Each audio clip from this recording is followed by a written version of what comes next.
This is a surprise visit Oh, wow. from the Queen of Cocodona, What? Rachel Entrican. Come on.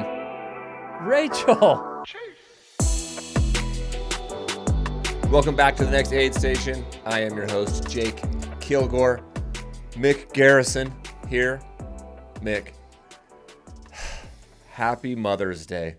Oh. We're 2 days removed from Mother's Day, and the Cocodona runners, are they still running?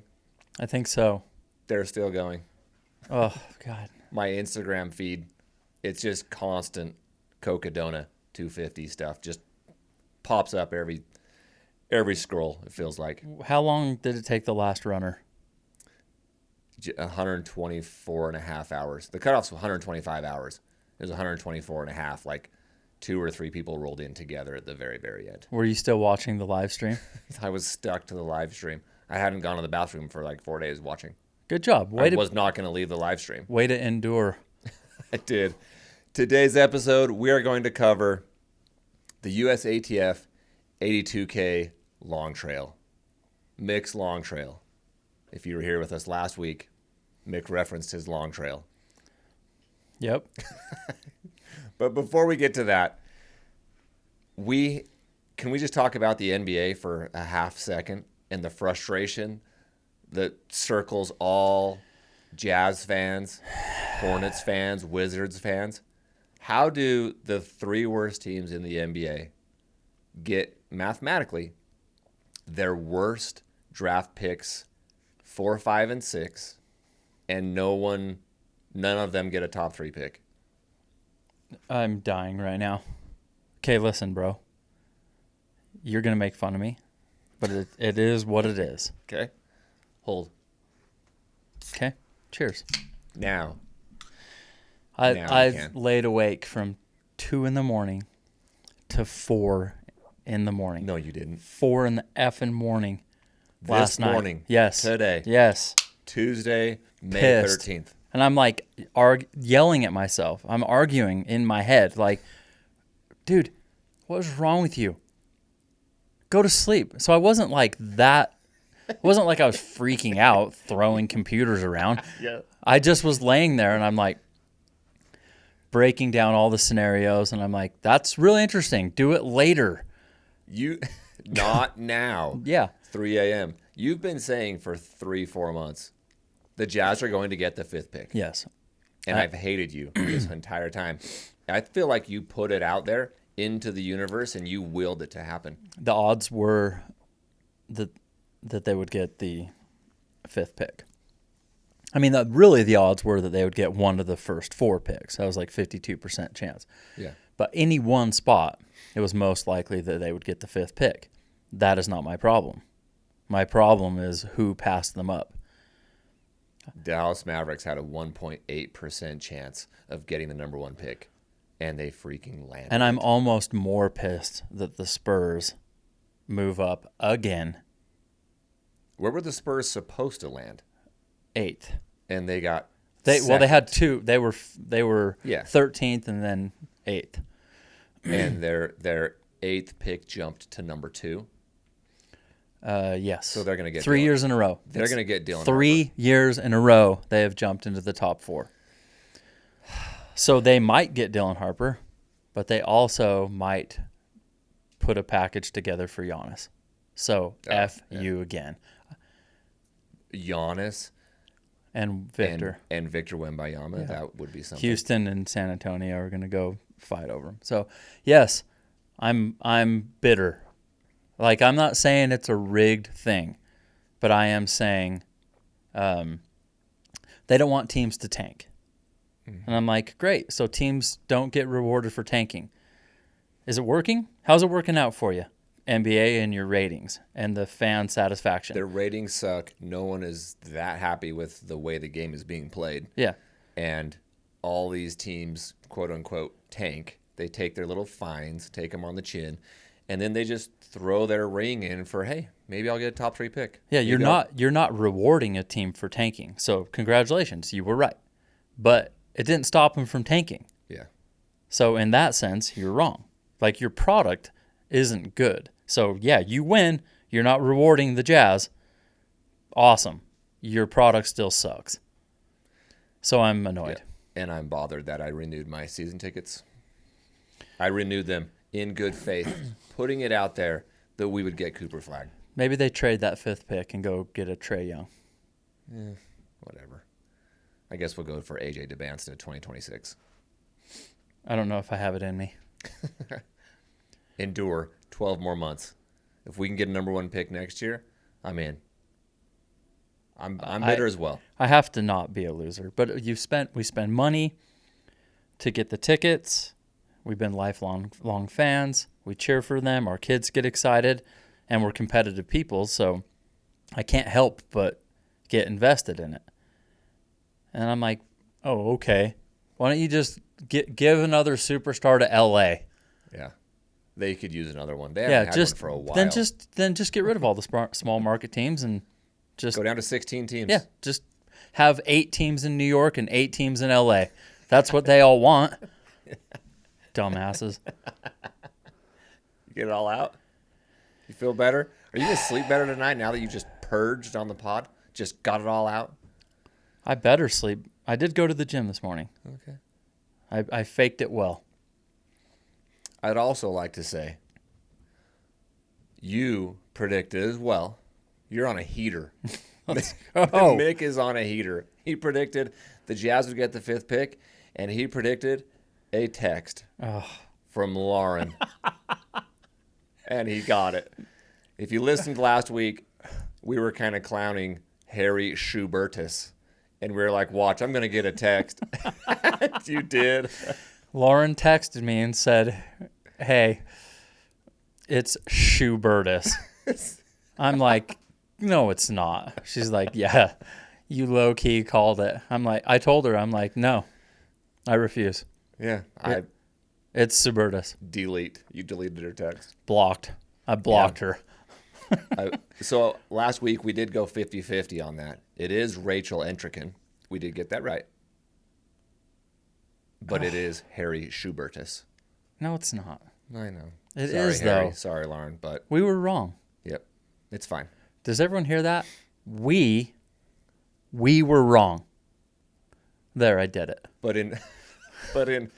in next aid station fashion, we did poke fun at ourselves while also mocking everyone else that it was wrong.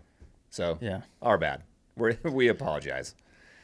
Sorry about that, Harry Subertus. Yeah, sorry, Harry Subertus and Mick Garrison.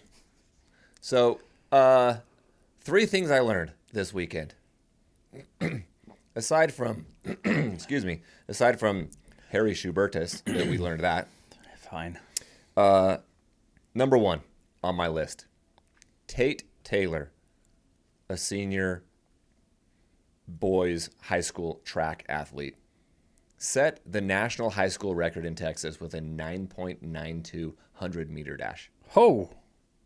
A couple weeks ago, we talked about the mile and these 5 dudes running under a 4-minute mile. Clearly, it's getting faster at every distance. Running is just getting faster, and they're starting at a younger age, getting faster and faster. He sets the national high school record with a sub 10-second 100-meter. Did you run the 100-meter in high school, or you just ran the 4x100? Yeah, no, never did the 100. 4x. The old 4x. We did the 4x, and then most of the running that we did was 40-yard dashes because of football. Yeah. Well, I don't think Tate Taylor is the fastest high schooler alive. Who had the clock? Old Coach Bob. he had it around his neck. Yeah, was just like this. He was just eating a hot dog. Just, yep. Yeah, boom. Yeah. Tate is a lineman. Yep. So from last year, we have the fastest milers and the fastest 100-meter. So guy. Is Tate the fastest high school runner in the country? At the 100-meter distance, he is the fastest. But is he the fastest guy? No, I think there's guys that can run the mile who would be like, he's faster. At endurance. At endurance mile. Yes. Oh. Okay, so Tate is the fastest then. He's Got the it. fastest at the 100-meter. Yeah, so like the fastest runner in the country. Like at the 100-meter, he's No, certainly just the like fastest. just the fastest. Like I understand what you're saying. Yes. Cue the reel. Is that still just popping off? I don't know. We had like an a Instagram reel where we were fighting over this, and that went viral. It went crazy. People hating on you, dude. They hated me for saying that the fastest, that the measurement for the fastest runner should be, what did I even say? The 400 meter? No, the mile. The mile. The mile. I said it should be the mile, and you were like, no, and everyone in the comments was like, no. Yeah. Well, no, not everyone. That was. There were some people that were Go like, check it out on Instagram. Next Aid Station. It's one of the pinned ones. Yeah. I think it has like It's 800,000. it's pretty views or funny. something. It was pretty funny when I was right about the 100-meter guy being the fastest. So Yeah, he's the fastest at the 100-meter. But if I'm going to measure anyone's speed, I feel like the mile is the ultimate test of endurance. Yeah, of for sure. speed. So anyway, there we were. Number 2, Tug Boren, 17-year-old, finished Cocodona. Oh, I didn't know that. Yeah, 2 years in a row, a 17-year-old finished. yeah. Yep. So he finished it this year. The dude that finished last year, he DNF'd. I saw I'm that. blanking his name right now, but he is in. That kid is now 18, and he's in the Triple Crown. Did he turn 18 during the Cocodona 250? Yeah, 'Cause it was probably such 'cause a it long lasted run. like 3 or 4 months. So, Wow, good job, Tug. Yeah, Tug crushed, bro. He got like several bloody noses. I want to say that it was like 3 or 4 bloody noses during the race. Blood all over his shirt, on his bib, blood on his shoes. Looked like he fell. He just went. He just kept rolling. He had this like reel on his Instagram where he was like, "Yeah, I got a bloody nose. I didn't have anything to stop it, so I'm just rolling." And he's just got blood down My his face. my mouth and chin stopped it. Yep, exactly. Tough kids. This next one, number 3, blew my mind. Okay. Okay, I've got a race in 30 days. I'm racing Lavaredo in the Dolomites in Italy. I must say your training has been on point. Thank you, sir. I'm putting in good time, good effort. And while I was like wrapping up my Cocodona thoughts over the weekend, I started to look to the next race, and I'm like, I wonder who's in Bigfoot. I don't even know who's in the Bigfoot 200. So I pulled it up. Mika Hughes, of course, is in the Bigfoot 200. Okay. And then hang on. Did we ever find out what happened to her? No, I haven't heard. Okay. Then I went to the men's side. You're going to die. Carson Albanese from New York. Carson, the guy that was Yes. on your ass. Yes. So Carson took 4th in Tahoe and was chasing me for 50 yeah. miles. Wow. And you were yelling at me for a 20-mile section. Fastest split time. Yeah. And thanks to Carson, thanks to you, I do own the fastest split time from Spooner to the finish. Spooner to heavenly. And I messaged Carson, and he was like, "No way, dude, that's awesome. Looking forward to seeing you there." He's like, "By the way, I came across your Tahoe 200 documentary that you put out on YouTube. That was awesome to watch, like your perspective of like what you were going through." And anyway, he like loved the documentary on the race. And I was like, I replied back, I'm like, "Dude, I've been having nightmares about you for like 11 months. Like you've been chasing me for 11 months straight." He just started laughing. So yeah, looking forward to racing some miles with Carson. Then Avery Collins, who's a top 10, I think is considered pro. Very Killian fast. Korth Our dog. is in it. Good. I want Killian to have a good race. Yes, because No Killian injuries. Korth, No allergies. no, he just needs to get through the race. Killian Korth and Michael Greer are both doing the Triple Crown. So, of course, they're in Bigfoot 200. Pete Mortimer Okay. is probably going to be my favorite going into it. Yeah. And then I came across this name, David Goggins. Really? Yeah. What? He has 62 ultra sign up races. Doesn't have a race on ultra sign up since 2020. And he's going to Bigfoot, bro. Okay. David Goggins will be at Bigfoot with that lineup. That's a hardy lineup. Yeah. And you know what? Candace gets runners, dude. She gets Oh, I know.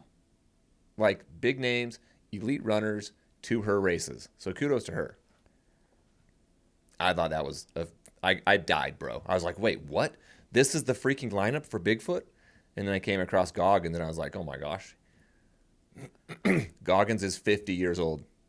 And I think his whole saying really rings true at 50 years old. Stop being a pussy. Get out there and finish the race. Stay hard. Is that what you that's what you mean? It's never meant so much to David Goggins as it does at 50 years old.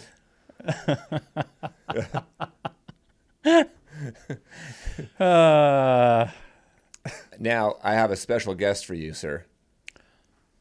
What? I have a fourth item. Oh. Usually I go with 3, but today I have 4. I have a live Zoom in call for today's episode. This is a surprise visit Oh, wow. from the Queen of Cocodona, What? Rachel Entrican. Come on. Rachel. Holy crap. What's up? Hi, how's it going? It's going awesome. I am in shock. Hey, you know how you felt about wanting to meet Courtney? Yeah. That's how I feel right now. Aw, stop it. Yeah. Nick? Well, I thought it would be pretty funny to lie to somebody else, seeing as I was lied to during this race for like 60 miles, with no one telling me she dropped out. So welcome to how I felt. Yeah. That's true. I did hear that. That actually did happen to you. That was a real thing. Yeah, I had no clue. Not that it changed much, but yeah, I had no clue. It might have. You were, I mean, maybe not. Your crew just said, like, don't tell her anything. Let her Yeah, roll. they found out probably just after I had left Mingus that she dropped. They knew she was like taking an extended break, but yeah, they found out at Mingus, and I didn't find out until I think it's 162. So it was a good 50 something miles before. And my crew didn't even tell me. One of the live stream guys accidentally let it slip. And I could just hear the sigh from my pacer that was like, dang it. But like I said, it didn't change much. I was going to run the race I was running, regardless of who was in front of me. That's interesting you say that, because Jake and I were talking before, like, what is the strategy in these things, like crazy long distance like that? Do you run your own race, or do you get sucked into the race and then alter your plan? Yeah, I think if you get sucked in, then it's probably going to end in failure. It's, I think, really important to know your own limitations when doing something that's this long. And so if you're running with the lead pack or whatever, and they're going too fast, I mean, you could blow up by ground king, and that would be a huge bummer. So, but yeah. Since your goal was to run with her, then if you bonked, who cares? You accomplished your goal. That's true. Yeah, that is true. Yeah, I did get to meet her briefly. So you know what, though? Courtney was really nice. All kidding aside, that was a fantastic event and race to watch. You crushed it. Like, I don't know how you could have had a better days. I don't either. I got lost twice, so I think I could have maybe done not that and had a little bit of a better day. But the perfect day probably doesn't exist. But I think I came as close to it as I can get. I think that's what draws us back. It's like golf in a weird way. Like, it draws you back because you think, oh, I could shave a little off there and a little off there, not realizing you pretty much had a 99% perfect race. Yeah. Yeah.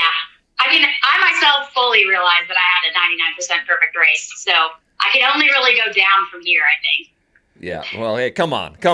I mean, so Yeah, you were dialed. How much of that was because we didn't pick you to podium? Were you like, F those 100% guys? of it, I was like, screw those guys. I'm going to show them who's boss. No, just kidding. That happened at our race, DC Peaks, with Killian Korth. He got pissed that we didn't pick him and then came and won our race. We're like, yeah. And with like quarter mile to go, we were running with him, like recording it to the finish. Oh, and he let us know. He let us know. Oh, yeah. I know. Yeah, so here's what we do from now on. Never pick me to podium anything, and I'll just show you. Yeah. Okay. But now that you're the queen of Cocodona, I mean, you're going to wear that crown proudly for a very long time.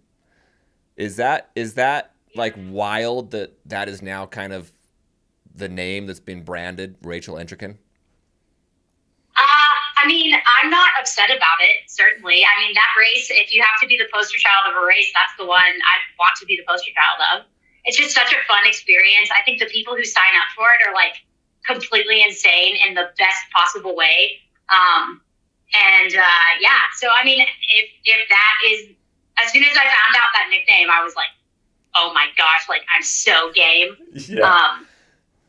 Yeah, so I mean, I'll wear it as long as it lasts. You know, I mean, the course could fall next year. You know, this was a really tough year on that course. My conservative prediction is that it was at least 4 hours slower than the course I ran the previous year. So I wasn't expecting the course record to fall in the way that it did. Personally, on either the men's or the women's side. Is that the? Wow. I was wondering the weather. Like you got caught in all of that, like the rest of them. How did that affect you? What was that like for you? In my opinion, I loved the weather. I live in Colorado, so that was basically like the last 6 months of my training all in one race setting. So mud, hail, rain, I don't care. Like I am used to it. I could understand why some people who have probably been doing a lot of heat training got really cold. So I work full time. I'm actually at work right now. So I made the decision to focus on running training instead of doing heat training this year. And it really paid off. So, yeah, I mean, the mud was a little slow. There were some sections where in an ordinary year, you probably could have ran those that had to be walked just because it was almost counterproductive to try to run. I mean, I had probably like 5 pounds of mud on my shoes at any given point. Well, I did that whole Fane Ranch before and after. Lame Ranch is what it's called.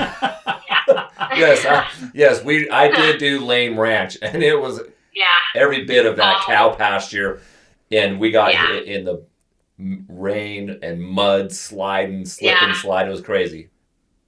Yeah, it sucks. But, you know, whatever. You sign up for a race and you get the conditions you get. And the thing I kept telling myself is like, well, everybody else is having to deal with this too. Yeah. So if it's slowing me down, it's probably that's happening across the board. And I'm a pretty efficient mover in all types of weather. So I knew, you know, as long as I just kept moving forward, I was at least maintaining my spot. Did you and Courtney have a chance to talk about the number 1 bib? We didn't. I was mostly just like fangirling embarrassingly when she ran past me. But we both are, she's married and I'm just seeing somebody named Kevin. So her husband's name is Kevin and my partner is Kevin. And so we were talking about our Kevins. Because they both are really good at spreadsheets, I guess. And I'm Same just wondering guy. if there's like a connection there. Yeah. But yeah, and then, you know, she was asking me how I liked living, because she lives in Colorado also, and I just moved here. So she was asking me how I like Colorado, and we were chatting about just that kind of stuff. But no, we never talked about I mean, I didn't care that she was number 1. I would have bet on her doing, you know, whatever she does, you know? Yeah. I mean, the fact, honestly, when I found out I was bib number 2, I was extremely flattered. Because there were some ballers at Cocodona this year on the women's side. Yeah. So. Well, you're a baller. Yeah, I guess. Yeah. I'm actually the queen. So. Yeah. But yeah, so I don't know. the number 2 bib being given to me was actually like a pretty big boost of confidence for me. It's like, oh, well, at least somebody I'm number 2 to the greatest of all time. I mean, that's pretty flattering, Yeah, being number 2, you're it probably tells you that you belong, right? Yeah, and it's funny. My one of my pacers kept yelling at me like, "You belong here!" after every time I meet him at an aid station. It's like, well, thanks. I'm beginning to believe that I might actually belong here. I love that. So Mick is really struggling to do his training for pacing me. And do you think that it would help him train or run faster, be a better runner if he started dating a Kevin? I think he should probably date a Kevin. Yeah, they're super good at spreadsheets. See, bro? Like, really good. Yeah. Yeah. What do you mean I'm having a hard time? What? Go I ahead. thoroughly enjoyed dating my Kevin. So See, we can find Mick a Kevin. If that's the last thing we do on this podcast, we can find you a Kevin. I'd say I'd come up to Colorado and train with you guys, but I can't hang. I mean, you can hang. It's fine. Just try hard. I'm more of a watch you on live stream kind of guy. Okay. When you said when you said the course record you felt, or the course was 4 hours slower, was that mainly because of the weather, or did the reverse on Eldon have something to do with it? What went into that? So it was. I mean, last year's course was 2:49, and this year they said it was somewhere between 2:56 and 2:57. So there's time right there. I mean, it is longer. Oh. Yeah. And then quite a bit longer. I was at mile 250, and I was like, but yeah, so that was longer. Eldon was much slower too. I prefer in a race setting or any setting really to go up steep and then down the gradient, like a grade. Yes. Because at the point where you're climbing Eldon, it's mile 240 something. You're not gonna be able to consistently run uphill for any considerable length of time unless you're Dan Green. So, it was a little slower than just if I'm going to be power hiking 2 miles to get up Eldon, or I'm going to be power hiking 11 miles to get up Eldon. That's just time. I think that was wasted, not wasted, but it was just slower. And then there was the Sedona section I actually thought was they changed it this year, and I thought it was slower. Last year, Sedona, you climb up and into the canyon, and then you have this long descent. It's really runnable, and then you go up into, I think it was Schnebley Hill was the aid station last year. And it's steep-ish, but there are some runnable sections, and then it dumps you onto a fire road, which is pretty runnable. So that was a little faster. This year, you went up and over, and then did this random uphill ridge that was pretty slow, and then straight back down, and then did the Hangover Trail, which, did either of you get a chance to see that trail? No. Okay. It is all exposed rock. You look over the edge, 2 feet from where you're standing. They were showing it on the live stream on the 4th day, just outside of Flagstaff. Yeah. It's beautiful red rock. It's stunning. It's absolutely gorgeous, but it is kind of low-key terrifying. And it was wet. So, you just don't really want to make a wrong step. So, that's a lot of hiking. And then when you finally got to the road, it was so wet and muddy that running was impossible. So that was certainly slow. It was a 15-mile section, and it took us, I think, 5 hours to do it. So it was slow. So the 3 things that you feel added to this year's time, even though you crushed the course record, added to time was the weather and mud, an extra 6-7 miles, and the switch of Eldon. Those 3 things.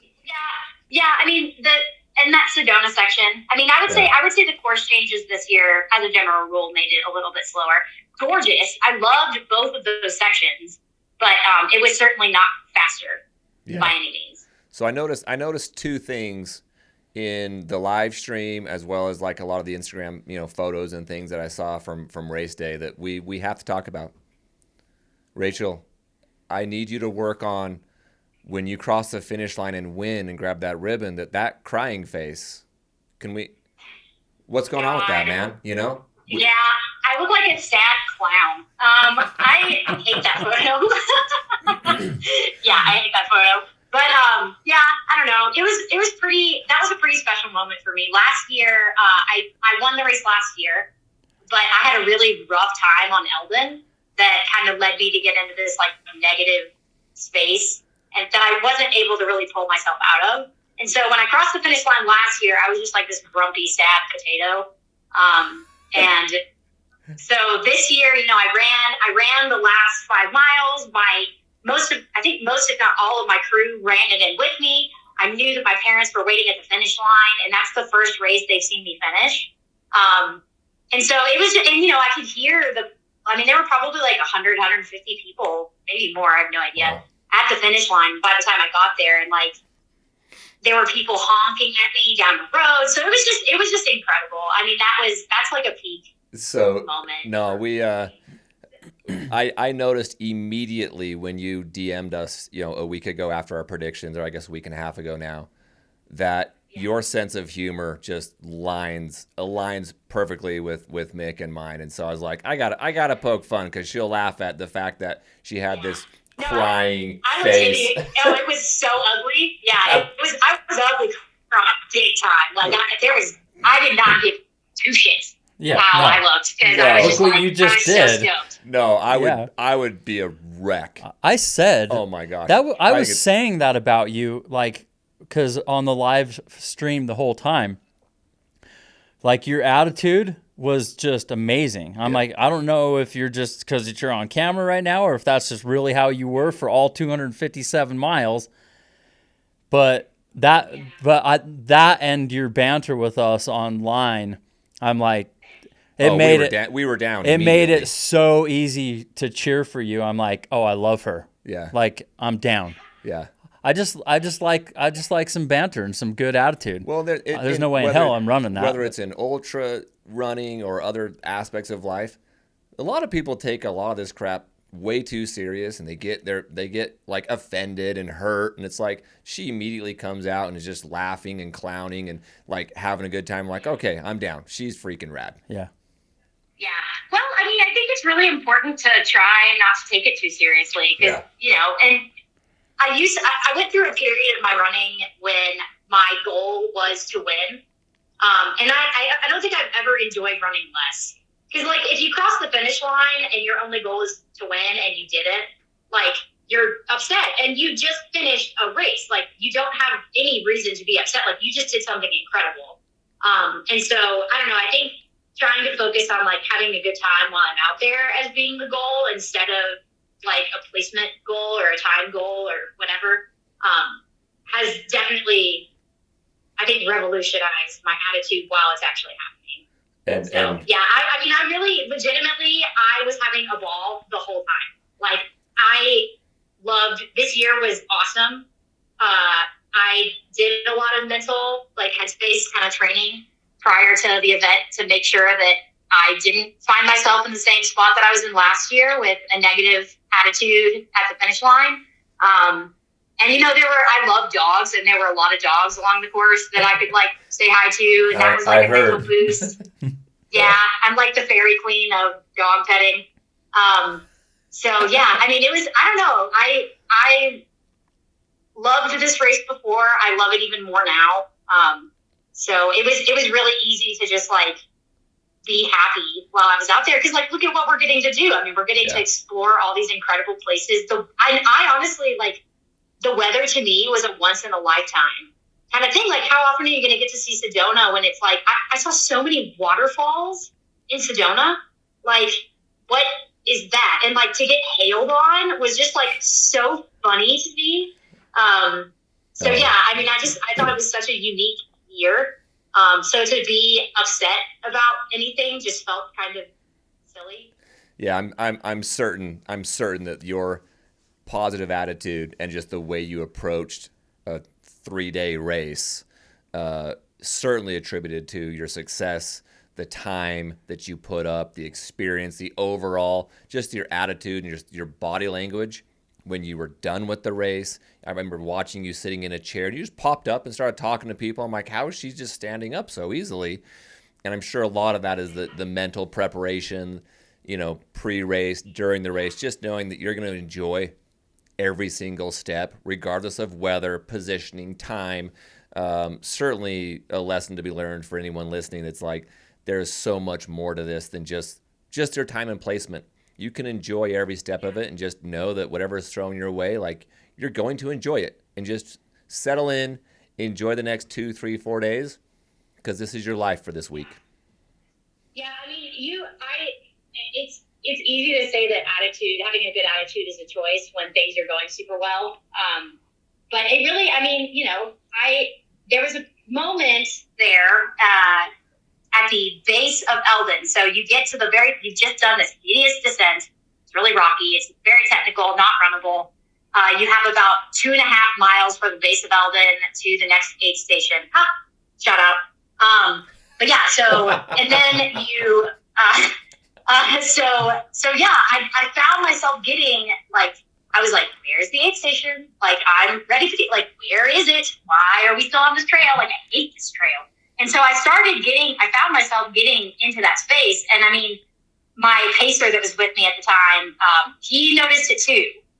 And so I was talking to him afterwards, and he was like, laughing. He's like, yeah, I could hear it in your voice. And I was like, oh no, uh-oh. But, I was able to recognize that I was getting there. Again, things were going well, but I was exhausted. I'd been running for 2 days. I found myself getting into that headspace, and I was able to turn it around. So, it is possible, even when it feels like inevitable, that you're going to feel terrible and want to, scream and beat your fist against the ground. You can choose to be happy and grateful instead. Love it. I promise. I love it. Yeah. I love it. The second thing from the live streaming, from the photos that I noticed, and this is where you're really going to connect with Mick. Rachel does not run with a watch, Mick. Okay. Oh my God, are you a fellow homie? I'm It out. sounds like you don't run. Well, I used to. I'm supposed to start again. But she wears the tights, or the Viore tights. Yeah. Like you do. And put your phone down the side? Uh-huh. My girl. That's what I do. Yeah. Why are you going to take both? You got a watch and you got a phone? I'm not carrying all that on my 8-miler. I feel you. I don't get it. It's just one extra piece of technology. What do I need this for? See? So yeah, I feel you, man.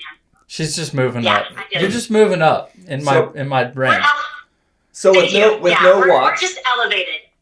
with no watch, how do you track just mileage and vert for training week? So I have my phone with me, right? And my phone has this app. It's called Strava. So I open it. Yeah. And then it's incredible. Same. Yeah. Samesies. So I just do that. Yeah, I just do that. That's exactly what Mick does. Hey, see, some of us, Rachel and I, we don't hit start on our watch when we walk to the bathroom and back to log our weekly miles, Jake. I walked to the neighbor's house to grab some sugar. Start. Yeah. Are you? Training run. I'm gonna hit. Since she's my new favorite runner, I'm gonna have to follow her on Strava. Oh, cheers. Yeah, I hope you do. I'll see you on there You today. can use what I'm doing as a training plan for pacing. Yeah. For sure. Training plan. For sure. That'll Yeah. be- We're like the same on super mileage. sustainable. I'm certain. So since you have a full-time job and things, and for some magical reason, we got to try to get Rachel some sponsorship money so she can I don't know what this woman would do as a full-time athlete, full-time runner, but she's part-time running and just full-time winning Coca-Donas. Yeah.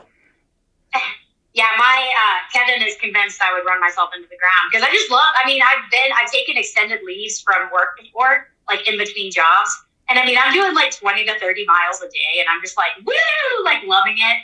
So I think it's so much fun. It's my favorite thing to do. So I'm definitely also curious.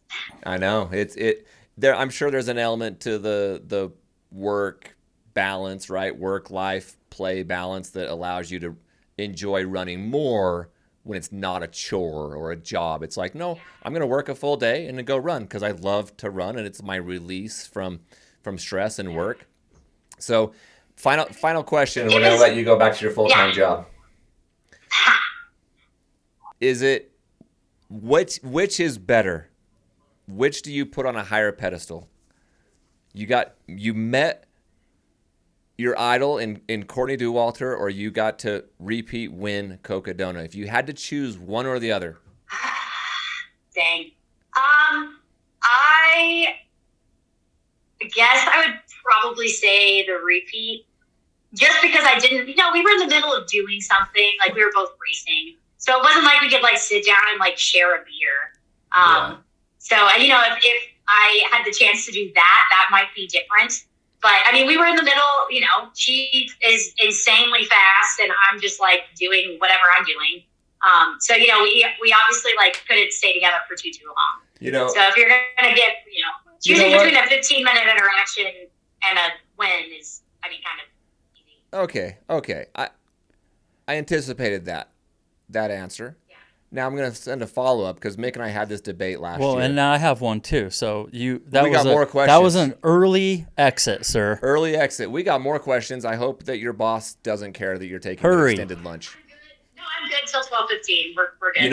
Mick and I argued last year on one of our pods when I want to say Jim Walmsley DNF'd and someone won the race. Mm-hmm. And I was like, he whooped his ass. It's like, did he beat him? And I know Rachel's not going to say it, so I'm going to say it, that she whooped her ass and she won the race. Yeah. And she whooped Mika and she whooped Courtney. She beat him. She whooped him. Yeah, she did. My thing was, if they get injured, roll an ankle, and it's like this, but if their strategy was bad and they went out too hot and then she caught their ass and passed them and won, she beat them. Fair. What's your take? I don't know. I mean, I don't go into a race again with the mentality of like, I'm going to beat these people. I just knew what I was able to do, and I tried to stick to that plan as best I could. And it wound up, I think these are so much of ultra running is about luck. If I had raced any of these women on their best, I just happened to have my best day. If I had raced any of these other women when they were having their best day, I mean, you could be talking to somebody else right now and not me. So, I was one. Yeah. So I was wondering if I would feel like any type of way, knowing that like Courtney had to drop from the race, like would that diminish how I felt about my performance? Or would I feel like I got like cheated out of that, race? And I do wish that we had been able to spend more time on the course together, because she is somebody that I just like idolize so much. I do spend a lot of time wondering how I stack up to people who are that good. Yeah, for sure. But, and I mean, too, it's fun to play the what if game of like, well, what would the last, because I really do think that I tend to improve the longer the race goes on. Like I don't diminish quite as much as I feel like a lot of the field does. And so I do wonder, like, what would have happened at mile 220? Well, since you do love to play the what if game, I think we're fans. I recently heard, I think it's a little too early to tell if you're even interested in going for a three-peat, but what if Courtney decides to come back? What does that do? Are you in if she's in? I'm committed to my crew chief wants to run next year. And he's been on my crew for the last 2 years, and I need to return that favor. So I would probably not be in for next year, but I want to come back. His name is Jake, right? So yeah, Jake. Yeah. Her crew chief. Good name, Nice. Okay. Yeah. So maybe I can throw up a three-peat at some point. It is not likely unless something goes horribly wrong that it'll be next year. I think that but I love the race though, so I definitely am glad. And then I think it would be cool to get a different view from the race too, like getting that crew perspective. Yeah, crew mix view. Mix view, the crewing and pacing view. See, a preferred view of mix. She's going to be busy training for DC Peaks 50. Yeah, that's in October. So it's like, oh, DC Peaks. Will I really have time will for I be- Cocodona? I No, know. it's like I got to race DC Peaks in October. Will I be recovered by April Yeah. for a 256 miler? Yeah, you are on the right. Accumulated by May. So that was my question to you. What do you have planned for the rest of the year? So I am doing High Lonesome. It's a race out here in Colorado. So I'm doing that. It's in July. I'm planning on doing a soft rock also sometime in July, probably around July 4th. So just with a bunch of friends. I consider that an event, though, because it'll be really hard and really fun. So I'm doing that. And then I have, there's a really small but super awesome 100 miler in Washington called Plain. It's completely self-supported. Yeah, it's one of my favorite races. It's so much fun. The race director is legit, and like it's another one of those races, kind of similar to Cocodona, where it's like there's a group of people that just do it every year. And I like to pretend that I'm one of those people. So I signed up for the 100 this year. I've never lost that race to anyone. So I'm curious about this year. The heat is on. What so- month is that? The Plain 100? Yeah, September? the Plain 100. Yeah, it's September 19th. Yeah. And then I met Mike Versteeg during Cocodona. We ran a little bit together, and he was super cool. And so he invited us to do saddles. So I think as of right now, I'm doing the 50 just because it's only a couple of weeks after Plain. But we'll see how I feel. If I feel good, I'll try the 100. But my crew chief Jake, he's going to do the 100, and then I think Kevin is going to do the 100, and everybody from my crew is signed up because I think that race was pretty hilariously fun. Awesome. And like Mike is just such a fascinating guy. So yeah, and then maybe some small races, definitely some trips. So You got any? Yeah, You got any training runs and trips out to Utah? I would love to come out to Utah, actually. My buddy Jake, he might be doing Tushers. So if he does, that's the week. It's the week either before or after High Lonesome. Amazing. And I would like to go either support him or just like mob around. Yeah. So yeah, if I'm in the area, I'll look you guys up. Are you in Utah? That's where you are? Yeah, we're both in Utah. Yeah, Okay, we're in Farmington, up just barely north of Salt Lake. Yeah. Okay, cool. Yeah, I'll look you guys up if I'm in the area. We can go for a run, Vic. We can go for a run together. Let's go. Hey, you know what? I would love that. Rachel, when you come to town and we go for a run, I will leave my watch at home. Huh. So I fit in with you guys. You will. Yes. Yeah, you'll learn. It's the way. You'll learn. Done. Yeah, Rachel, thank you so much for taking the time to be amazing and be so freaking cool and fun to watch. And we are just huge fans of you. And the way that you hold and carry yourself is phenomenal. Like, I'm super impressed. And being an amazing runner, yes, you are also that too. But thanks for taking the time out of your day and getting your boss to give you a few minutes to chat with the next aid station. Yeah, no, thanks for having me. I'm honored to be the first guest. So, cheers. That's right. You're amazing. Thanks so much. Have a great day. Have a great week, and we'll be in touch. Bye, Rachel. Yeah, cheers, guys. Thank you. Take care. Wow. How about that surprise? I almost forgot that we were podcasting, and I almost said something that I probably shouldn't say. That was cool, dude. Dude, that was cool. Yeah, I love her. We were messaging back and forth. I'm like, I'm not gonna tell Mick. Let's just show up. She's like, I love it. She goes, let's surprise him. So, Yeah, I'm a big fan. I want to go run with her. dude, she's just cool to hang out with. She's rad, like funny, and just easy Yeah, that's going, what I like. chill. Yeah, she's super rad. So with that, I'm gonna read our DC Peaks Rockstar Riddle for the week. You ready? This is week number 3. Climb where ridgelines scrape the sky. Above the creek that sings below. A rocky throne where breezes sigh. Your golden prize is near the show. Also, neath the show. The golden prize is neath the show. Yes. As you know, I'm a huge riddler. But neath is also near. Your golden. Yes. I don't know where this one is. No, you do not. And we have a fan of the show, a fan of DC Peaks, hiding the can tomorrow morning. And I'll give you a clue. Well, you can say who it is. I'm going to give you another clue. Oh. It's not in Davis County this time. There you go. Is this Zach? No. Close-ish. Rack? We, Bill Hyatt is got this Okay. week's can. Yeah. Jorts. Look for a pair of jorts. They'll probably be wrapped in a pair of jorts. Okay, cool. Thanks, So, Bill. Yeah, Bill's on it. He will be hiding it. So today's Tuesday, May Hey, 13th. Bill be out there on the also 14th. feels the pain of the Utah Jazz. So shout out, Bill. Yes, I'm with you, dog. we were messaging. So, all right, today's big topic and conversation as it relates to all other things trail running. The 82 long K from the USATF. We'll break down the women's team and then the men's team. The women's team, for most people that follow relatively closely, there were 2 women selected from first and second place Gorge Waterfalls 100K. Mm-hmm. Shea Aquilano and Claire Rhodes. Okay. Okay, they won those races. They're automatically in. Young. Yeah, Shea, 23 years old from Boulder, and Claire, 26 years old from Anchorage.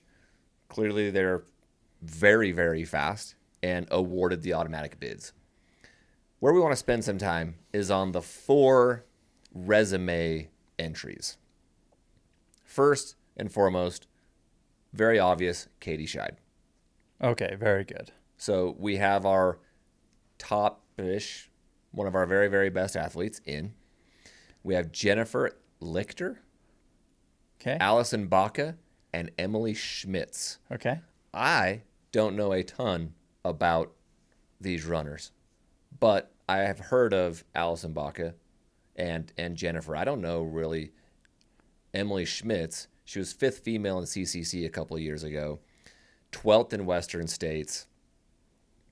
Jennifer Lichter took first place in the JFK 80K, the Rut 50K. Oh, the rut. I want to do the rut. Yeah, the Rut's a dope race. Awesome Montana race. Yep. Second place at Canyons 100K, Canyons 50K. Her resume is a mile long, right next to Katie Scheids. But there's an obvious name missing. Courtney. Throw you this softball real quick. Courtney Dewalter. She is not in. So my first questions are, obviously she didn't want to, Correct. right? Oh, yeah. Like she. So They're like, oh, we slipped the name. like, oh yeah, we just missed That's that. that's on me. That's my bad. We got you next time, Court.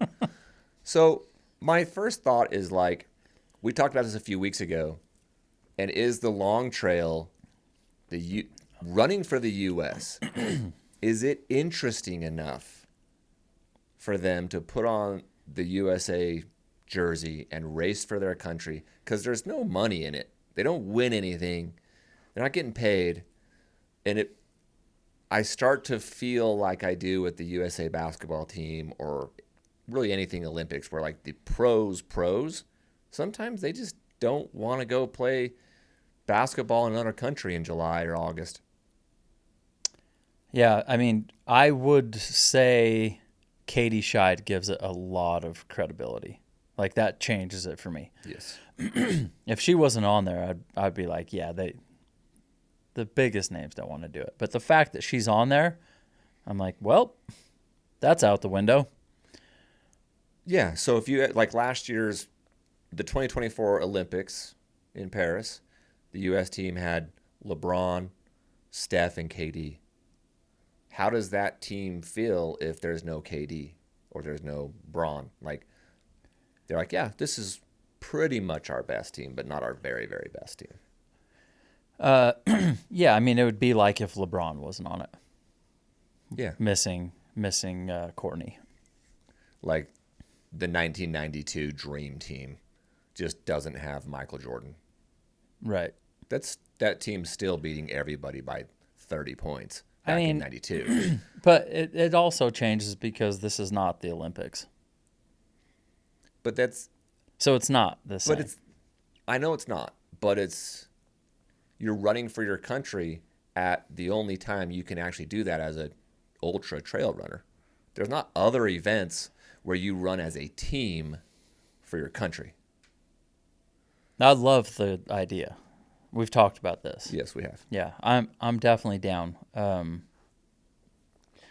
Yeah, I would say. Yeah, this is great.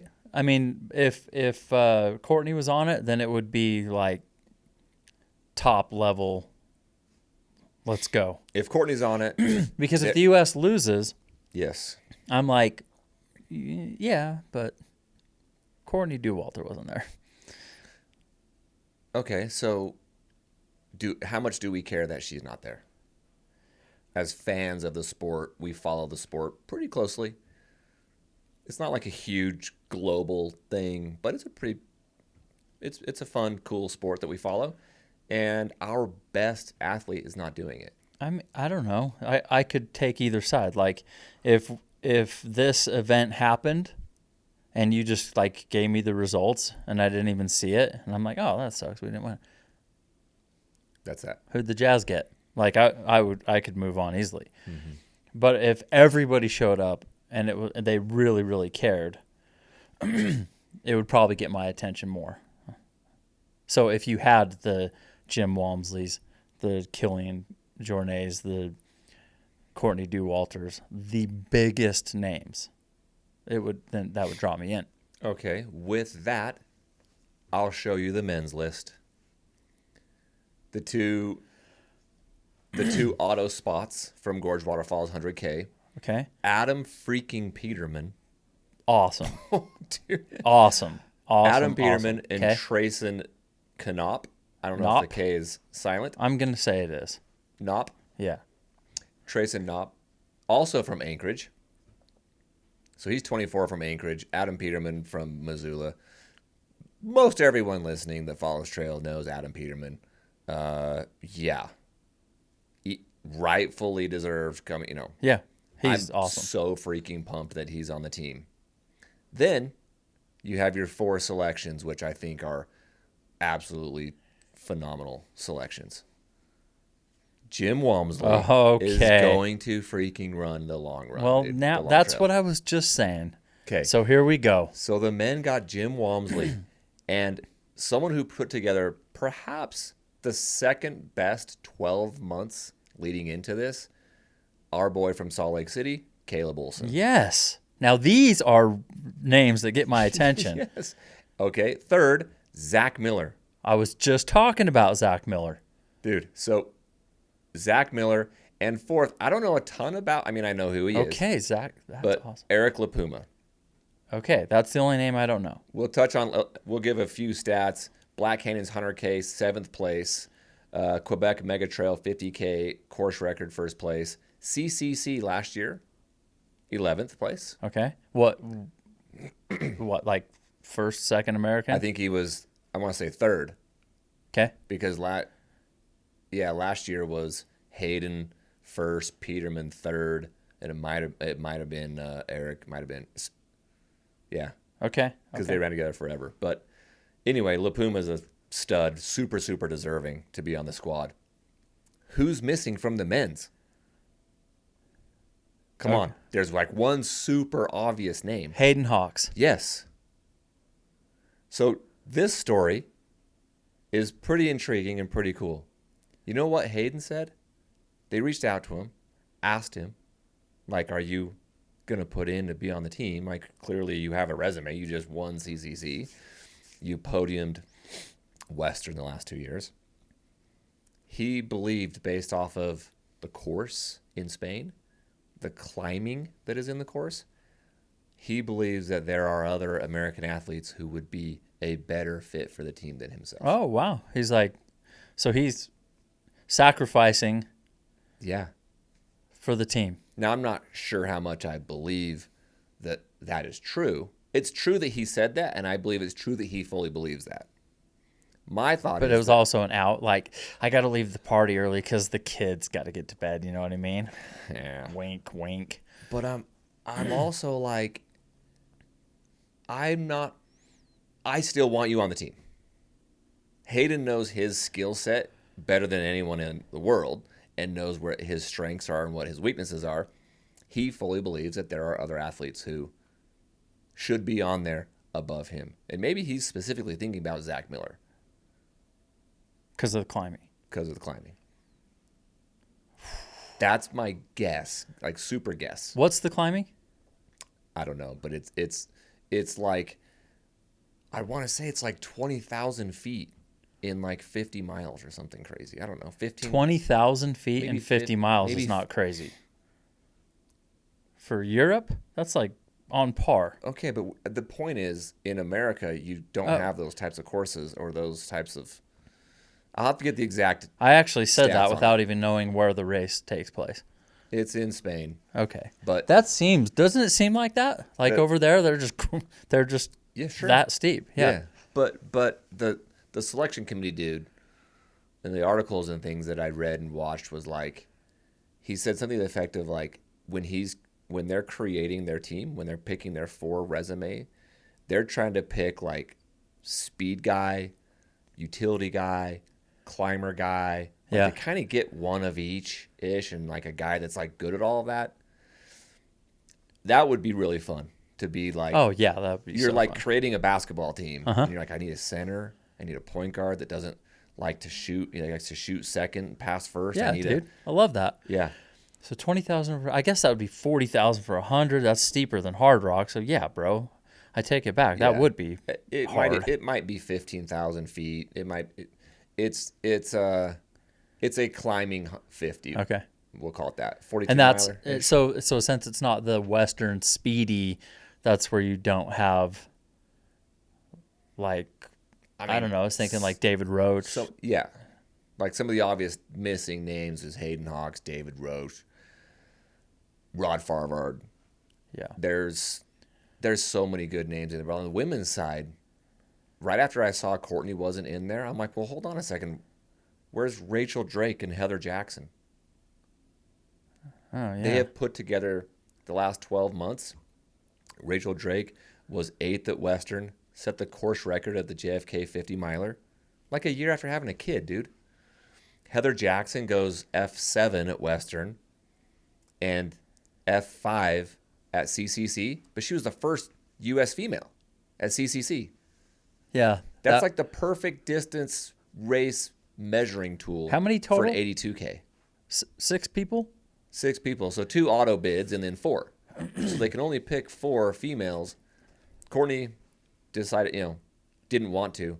I don't know if Rachel and Heather both didn't put in. I have to assume they were like, nah, I don't want to do it, because their resumes are stronger than the women that were selected in my non-professional opinion. That's interesting. You're the first U.S. female in the CCC, and you're not on the team. I have to believe that she was like, I don't want to squeeze it in my schedule, or I don't have it. I'm focused on something else, because it's like 4 weeks after UTMB, so it's kind of borderline. There's only a few athletes in the world that can double UTMB and then go hit the 82K 4 weeks later. Courtney. So Jim. what's the format? In the USA, the trail, there's a long trail, 82K. There's a short trail, which is like 40 or 42K. There's a vertical kilometer. And they each take one? No. This is the team for the long trail. Oh, they're all going to race the All same 12 of race. these people are racing the same event. And then it's a score. It's like cross country. Like you get points for what position you finish in. So there's no DNF, bro. So you could have the overall winner, but your team does not win this event. Correct. Okay. Yeah. So you could have places like 4, 12, 29, 36. And it's the average time or something? I believe they take the scoring of 5 out of 6. So you put your 6 best in, and I think they score 5. As it gets closer. So to you get one DNF, I have just one bad rate. No one DNFs. Like just an injury or whatever. But they give you the one buffer spot. they give you someone that has a bad day. Maybe I could be getting this wrong. Regardless, the formatting is such that it's not like podium or bust. It's like beat the guy behind you, like catch the dude in front of you, because every placement matters, like a cross country race. So it's a really cool format. I think it's cool where you can follow all of it. But as it gets closer to April, as it gets closer to September, we'll pull the other distances, like the short trail, because there's a bunch of names that I hope dudes like David Sinclair or Matt Daniels. Eli Hemming is probably the best 50K runner in the U.S., in my opinion. Oh, Eli Hemming. over David Sinclair. I think if they're in a race, I will take this bet. Eli is a bit more seasoned, Let's go. and I Bring it. I think he's the best. I think David Sinclair is. Great. Well, I want them both on the short trail. Agreed. Perfect. So I want them both on the short trail. Seth Ruling, Jonathan Rea, this dude Christian Allen that took 6th in OCC in the 50K at UTMB last year. He was the second U.S. male. I think if I'm taking a measuring stick for who's going to be on the short trail, who did well at OCC last year, and we had 3 females go 6, 7, 8. Danny Moreno, Tabor Hemming, and Allie McLaughlin. Low sixes. I'm like, well, they just destroyed OCC and went 6, 7, 8 at OCC. So that would be cool. So it'll be cool to see when that. I don't think it's been released yet. At least I haven't seen it. The short course athletes, I think they have to do their. I think they're still qualifying races at what's the race next month? It's in June. Sky. Oh, Broken Arrow. Broken Arrow right before. Yeah, they got Broken Arrow, I think, next month, which is like kind of the qualifying setting for like the vertical kilometer, the VK race, and I think the 50K. Okay, So, cool. but very exciting. I'm happy to see. I was pumped, dude. Those names are amazing. We got Katie Scheid and Jim Walmsley. Yes, bro. At that point, you're just kind of like, cool, I'll take whoever else. The fact that we got those two. Yeah, actually, I mean those.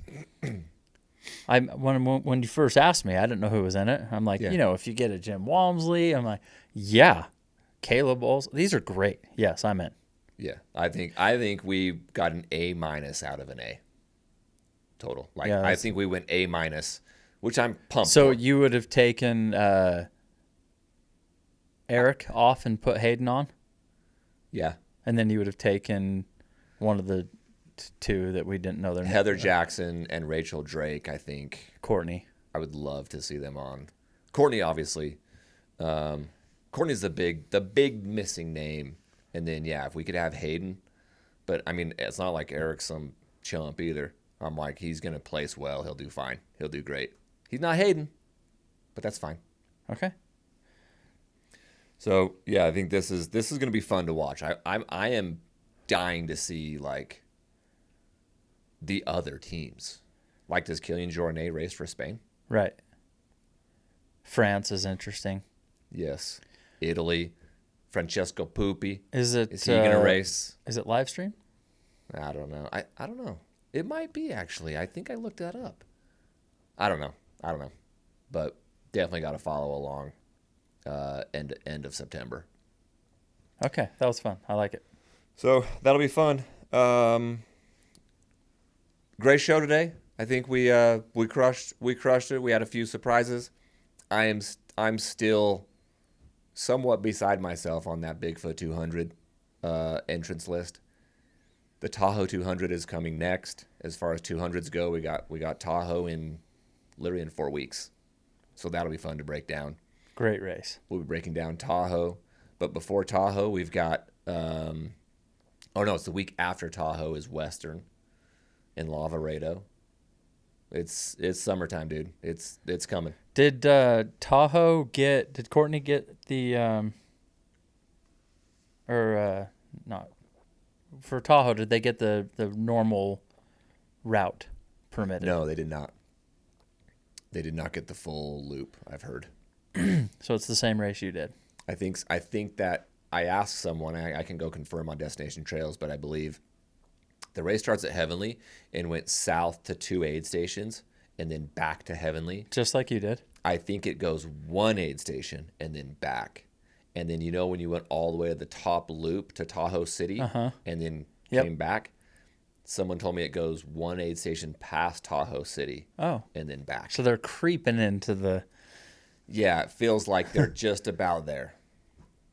Okay. So we'll see. That's cool. It'll be fun.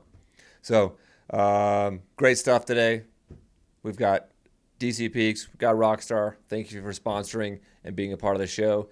Before you guys hang up and end the show, will you please go subscribe and follow us on YouTube? And also, wherever you listen to your audio podcasts, subscribe and leave us a positive review. Positive reviews only. Give us a 1-star review. That's also positive. We love the 1 stars. Can you do a review? I prefer all 1 stars. And when you said hang up, before you hang up, like, are they on a phone call? Before you, true. Before you close the book on this podcast, please give us a like and a follow and a share. But yeah, no, I think, in all seriousness, I don't know how to say it. Is that how you say it? Click. Do you push pause when you hang up, or do you just swipe it closed? I just swipe it closed. Okay, so before you close the podcast. Yeah. But yeah, no, we're growing, man. This is fun. We got some great momentum. The pod is picking up. So yes, subscribe YouTube, follow us, give us some reviews, and you know what? We're gonna start sharing your comments. So leave some hearty comments. Oh, you should do that. Bring some comments to me on the next podcast. Okay. Some of your favorites. All right, done. All right, thanks for coming. Thanks for listening. This has been another episode of The Next Aid Station.